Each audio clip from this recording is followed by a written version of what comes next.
Hello મિત્રો, જય શ્રી કૃષ્ણ. સ્વાગત છે તમારું અમારી ગુજરાતી ફૂડ રેસિપીસ ચેનલમાં. તો આજે આપણે બનાવશું બ્રેડ પીઝા. તો એના માટે આપણે આ મોટી સાઈઝની બ્રેડ લીધી છે અને આપણે આ મેયોનીઝ છે 2 ચમચી જેટલું. પીઝાનો આપણે મસાલો લીધો છે, ચીઝ છે, આપણે થોડો આપણે ટમેટા કેચઅપ લીધો છે, પીઝાનો સોસ છે આપણે, અને આપણે આ એક ડુંગળી મોટી કાપીને લીધી છે. આને આપણે થોડું બટર મૂકીને સાંતળી લીધી છે.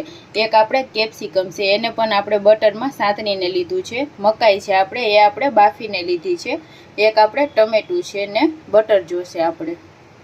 તો પહેલાં આપણે સ્ટફિંગ બનાવશું પીઝા માટે. તો આપણે એક મોટું બાઉલ લેશું, એમાં આપણે આ બધું એડ કરી દેવાનું છે. તો આપણે આ ડુંગળી એડ કરી દઈશું.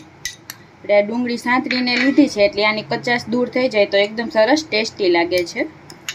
આપણે આ કેપ્સિકમ છે, તો મકાઈ એડ કરશું ને ટમેટા એડ કરી દઈશું.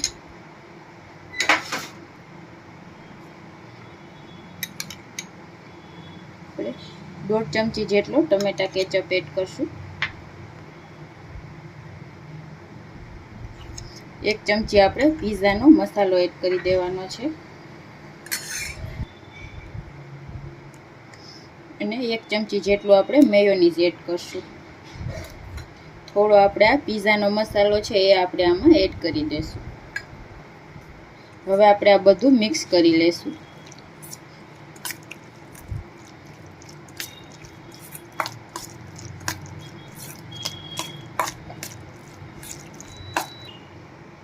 તો આપણું આ પીઝા માટેનું સ્ટફિંગ એકદમ સરસ તૈયાર થઈ ગયું છે. જો તમારે વધારે સ્પાઇસી ખાવું હોય તો આમાં તમે ચીલી સોસનો એડ કરી શકો છો. તો હવે આપણે બ્રેડને શેકી લેશું. તો એના માટે આપણે એક પેન ગરમ કરવા રાખશું. એમાં આપણે આ થોડું બટર લગાવીને આપણે એક બાજુ બ્રેડને એકદમ સરસ શેકી લેશું.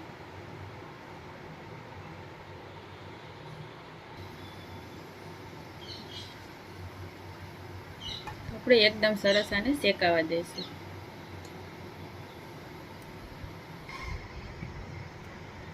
તો આપણે આ રીતે એકદમ સરસ એક બાજુ ક્રિસ્પી થઈ જાય એવી આપણે બ્રેડને શેકવાની છે. તો આ રીતે આપણે બધી બ્રેડને શેકી લેશું. આ રીતે બધી શેકી લેશું બટર લગાવીને. તો આપણે આ રીતે બધી બ્રેડને શેકી લીધી છે. હવે આપણે જે બાજુ આ શેકેલી છે એમાં આપણે આ પીઝાનો સોસ થોડોક લગાવી લેશું.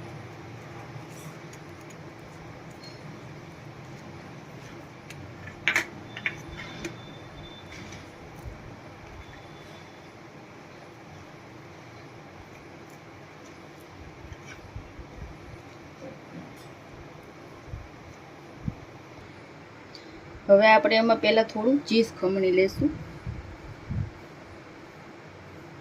ચીઝ તમે તમારા ટેસ્ટ પ્રમાણે વધારે કે ઓછું કરી શકો.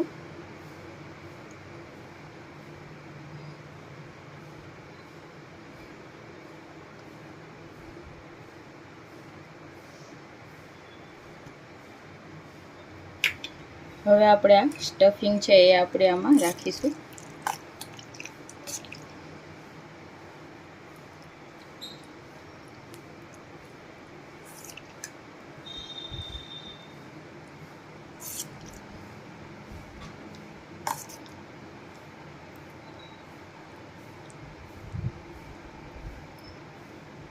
આ રીતે આપણે બધી બ્રેડ તૈયાર કરી લઈએ.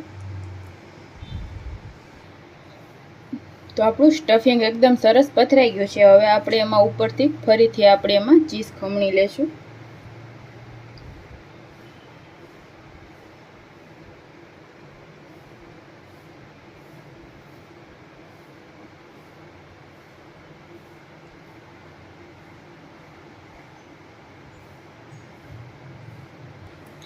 ઉપરથી આપણે થોડો પીઝાનો મસાલો એડ કરશું.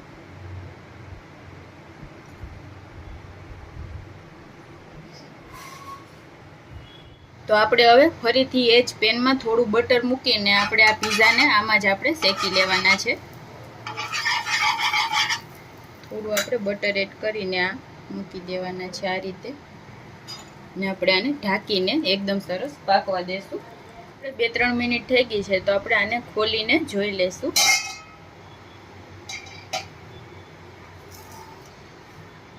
તો આપણી બ્રેડ એકદમ સરસ ક્રિસ્પી થઈ ગઈ છે. તો આપણે આ થઈ ગયું છે, તો આને કાઢી લેશું.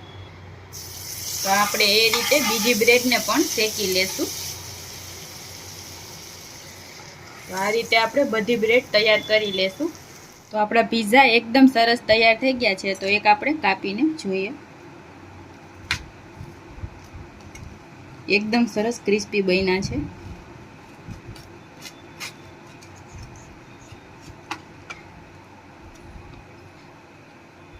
તો એકદમ સરસ ટેસ્ટી આપણા પિઝા તૈયાર થયા છે. તો તૈયાર છે મિત્રો આપણા બ્રેડ પિઝા. આપણે આને થોડાક કોનથી ગાર્નિશ કર્યા છે. તો તમને આ રેસીપી કેવી લાગી એકવાર જરૂરથી આ રેસીપી ટ્રાય કરજો. એકદમ સરસ ટેસ્ટી બને છે. તો જો તમને અમારી આ રેસીપી પસંદ આવી હોય તો અમારા વિડીયોને લાઇક કરજો, શેર કરજો અને અમારી ચેનલને સબસ્ક્રાઈબ કરજો. Thank you.